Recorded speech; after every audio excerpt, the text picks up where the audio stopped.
1,000 years ago, this was one of the largest cities on Earth. Nearly 1 million people lived here. It had roads, canals, massive temples, and one of the most advanced engineering systems of the ancient world. Then, the jungle swallowed everything. For centuries, people forgot it had ever existed. This is the incredible story of Angkor in the Khmer Empire.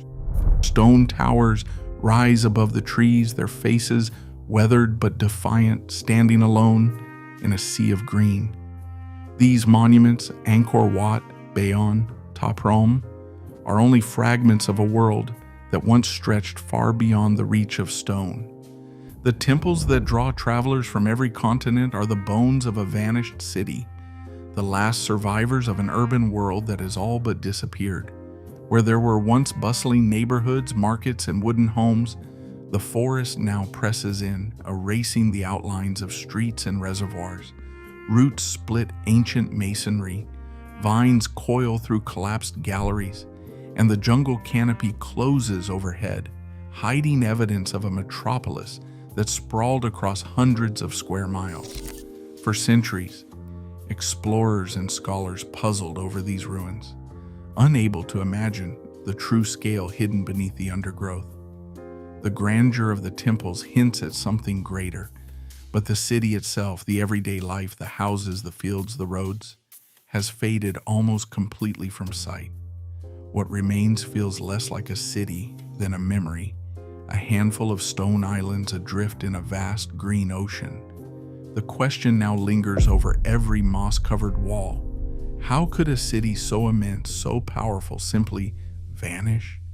To answer, the search must turn backward into the heart of the Khmer Empire, to trace how such a place was built and how it was ultimately lost to time and the jungle. Henri Mouhot arrived in Cambodia in 1859, a French naturalist drawn by rumors of a forgotten city deep in the jungle. His journals, published after his death, would ignite the Western imagination. Mouhot stood before Angkor Wat and declared it grander than anything left to us by Greece or Rome. He compared the carvings and towers to the works of Michelangelo, unable to reconcile their scale and artistry with the silence that surrounded them. Mouhot's writings painted Angkor as a lost world, a civilization erased and reclaimed by nature. His words traveled quickly across Europe, transforming the site into a symbol of mystery and grandeur. Yet Angkor's ruins were not truly lost to everyone. 3 centuries before Mouhot, in 1586, the Portuguese friar Antonio da Madalena had already wandered through the same ruins. He described a city of stone faces and endless terraces, overgrown but unmistakably vast. Local Khmer still visited the temples, treating them as places of reverence, even as the city's wooden neighborhoods and bustling life had long since disappeared. Madalena's account, buried in the archives of Diogo do Couto, shows that Angkor's abandonment was no secret to those who lived nearby. The myth of rediscovery, then, is a story told from the outside, a legend built on the shock of Western eyes encountering the remnants of a civilization they never knew existed. This raises a deeper question. If Angkor was already a ruin when Mouhot arrived, and if its people had long since moved on, who built this city? What kind of world could create such monuments, only to leave them behind for the forest to swallow? In the early 9th century, on the floodplains north of the Tonle Sap, a new vision of kingship took root. Jayavarman, a ruler whose origins remain partly shrouded, gathered the scattered chiefdoms of the region and proclaimed himself not just king, but Devaraja, God King. This was more than a political claim. In a ritual said to have taken place on Mount Kulin around the year 802, Jayavarman II declared himself the earthly embodiment of Shiva, binding his rule to the cosmic forces that govern the universe. The king's authority was no longer only a matter of conquest or inheritance. It was anchored in the divine order, a sacred trust to maintain balance between heaven and earth. The idea of the Devaraja gave the Khmer rulers a mandate that reached far beyond ordinary power. To serve the king was to serve the gods. Loyalty, labor, and even the landscape itself were drawn into this spiritual contract. Massive reservoirs, canals, and temples rose from the plain, each project a statement of royal duty and cosmic alignment. The capital was moved to the Angkor region, where the king's presence and the sacred geography merged. Here, the foundations of a new imperial city began to take shape, one where the king's word was law because it was also divine law. Under Jayavarman, Angkor became not just a seat of government, but the axis of an entire world. The city's design, its monuments, and its rituals all reflected the belief that the king's rule sustained the order of the cosmos itself. This fusion of spiritual and earthly authority would drive the ambitions of the Khmer Empire for centuries, setting the stage for the rise of the largest metropolis the world had ever seen. Water shaped Angkor's destiny. Unlike the walled cities of Europe or the compact capitals of China, Angkor grew as a vast living landscape. Its heart was not a single crowded center, but a web of villages, fields, shrines, and ceremonial spaces, all woven together across the floodplain north of the Tonle Sap. Here, imperial ambition met the rhythms of the monsoon. The city's architects and laborers moved earth on a scale that rivaled the pyramids, digging canals, raising embankments, and building reservoirs so immense they seemed to swallow the horizon. The West Baray alone stretched 8 kilometers, its banks holding back a sea of water to feed the rice fields even through the dry season. Every harvest depended on this delicate choreography. Canals carried water from the reservoirs to the paddies, then back out to the lake, ensuring that the land could yield rice 2 or even 3 times a year. The barays and moats did more than sustain crops. They fed the city's people, powered its wealth, and anchored its temples in a cosmic order. Royal engineers did not build for density but for reach. The city's scale came not from crowded streets but from the organization of labor and land. Imperial commands mobilized tens of thousands to dig, plant, and repair, linking distant hamlets into a single, coordinated machine. Over time, this hydraulic web expanded outward, swallowing forests and villages, transforming the plain into a checkerboard of embankments and fields. LiDAR surveys have revealed a hidden city stretching almost 1,000 square miles, a metropolis whose true boundaries lay buried beneath centuries of silt and jungle.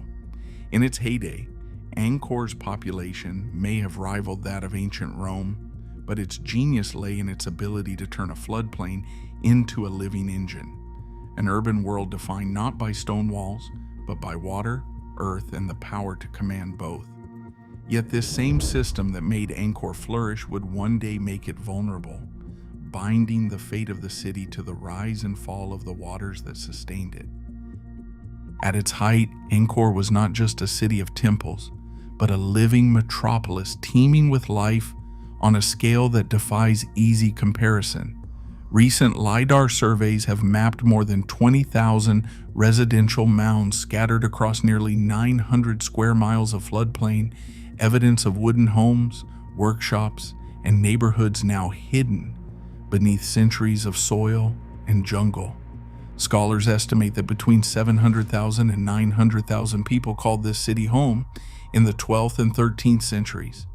That number placed Angkor among the largest cities on Earth, rivaling the ancient population of Rome and far surpassing the capitals of medieval Europe or China. Yet the city's greatness was not measured only in numbers.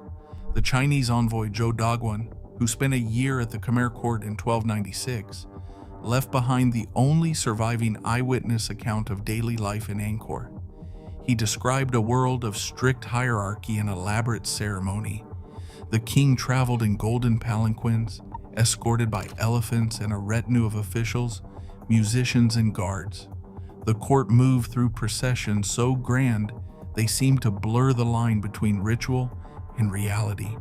Around the palace, Joe saw bustling markets, cooks preparing meals, and artisans at work on bronze, silk, and ceramics. He marveled at the scale of the city's canals and causeways, which brought water to the palace gardens and rice fields beyond. But Joe's observations also reached into the private world of Angkor's people. He wrote of houses raised on stilts, with woven walls and thatched roofs, set in compounds shaded by fruit trees. Families gathered for meals of rice and fish, children played in the courtyards, and Buddhist monks walked the roads at dawn. Slaves and servants worked the fields and kitchens, while merchants traded for Chinese silks and Indian spices. The city's rhythm followed the monsoon and the king's commands, binding thousands of households into a single, sprawling urban organism. The scale of Angkor is not just a matter of numbers or lost monuments, it is the memory of a city where nearly 1 million lives unfolded day after day across a landscape now swallowed by the forest. To imagine its disappearance is to feel the weight of all that was lost, and to wonder how such a world could simply vanish from sight. Angkor Wat rises from the floodplain as more than a monument. It is a statement in stone, a declaration of order and power at the center of the world. When King Suryavarman II commissioned its construction in the early 12th century, he was not simply building a temple. He was staking his claim as the earthly agent of Vishnu, the preserver god of Hindu cosmology. The temple's vast moat, its 5 towers, and the concentric galleries all mirror Mount Meru in the heavens above, translating cosmic order into the language of architecture. Every carved panel along the galleries tells a story: gods and demons churning the ocean of milk, armies on the march, scenes of courtly life. These bas-reliefs preserve the ideology of kingship, the vision of a ruler whose legitimacy flows from his ability to bind the divine and the earthly into a single, harmonious realm. Yet the world that built Angkor Wat did not stand still. In the late 12th century, Jayavarman VII rose to power after years of war and upheaval. His reign brought a profound transformation. Where Suryavarman had looked to Vishnu, Jayavarman turned to Mahayana Buddhism, embracing the ideals of compassion and the Bodhisattva. Under his rule, new temples took shape: Bayon with its enigmatic faces, Ta Prohm tangled in roots, each one a meditation on suffering, mercy, and the king's duty to his people. The faces of the Bayon, serene and all-seeing, watch over the city as both royal portrait and Buddhist symbol, blurring the line between king and divinity. With time, the religious center of gravity shifted again. Theravada Buddhism, less tied to royal power and monumental construction, spread through the countryside. Temples once reserved for gods and kings became places of community worship. The court's resources, no longer focused on building ever grander shrines, turned inward or dispersed. The great state project slowed. The unity of faith and kingship that had anchored Angkor's world began to loosen. In the changing rituals and quiet repurposing of sacred spaces, the city spirit shifted. The temples endured, but the force that had made Angkor the heart of an empire grew fainter, echoing through empty corridors as the jungle crept closer. Drought did not come to Angkor as a single, shattering blow. Instead, the city's decline unfolded through decades of mounting pressure, each dry season tightening the grip on a system already stretched to its limits. Tree ring records from the highlands of Vietnam and Cambodia trace 2 severe dry spells, one from the 1340s to the 1370s, and another from 1400 to 1420. These were not ordinary droughts, but years when the monsoon faltered, the sky withheld its rain, and the reservoirs, once the pride of the empire, drew down to cracked mud. The city's lifeblood, its vast hydraulic network, became a liability as the climate shifted. Every canal, every embankment demanded constant labor and careful management. But as the forests around Angkor disappeared, felled for timber and cleared for fields, erosion quickened. Rains, when they returned, swept soil and sand into the waterways, choking the arteries of the city. Sediment piled up in the barrays and canals, reducing their capacity just as water became most precious. The more the land was stripped, the faster the system unraveled. Maintaining such a metropolis required not only water, but people, thousands to dig, dredge, and repair year after year. As the burden grew heavier, the state's ability to mobilize labor faltered. Inscriptions from the late 13th and 14th centuries speak of delayed tribute and shrinking work quotas. The city's core, once a center of abundance, became a place of scarcity and strain. Beyond Angkor, the world was changing. Trade routes shifted toward the coast, drawn by new powers and the promise of maritime wealth. The Mekong Delta, once a vital link to the sea, slipped from Khmer control. Rivals rose along the Gulf of Thailand, and the flow of goods and tribute that had anchored the empire now bypassed the heartland.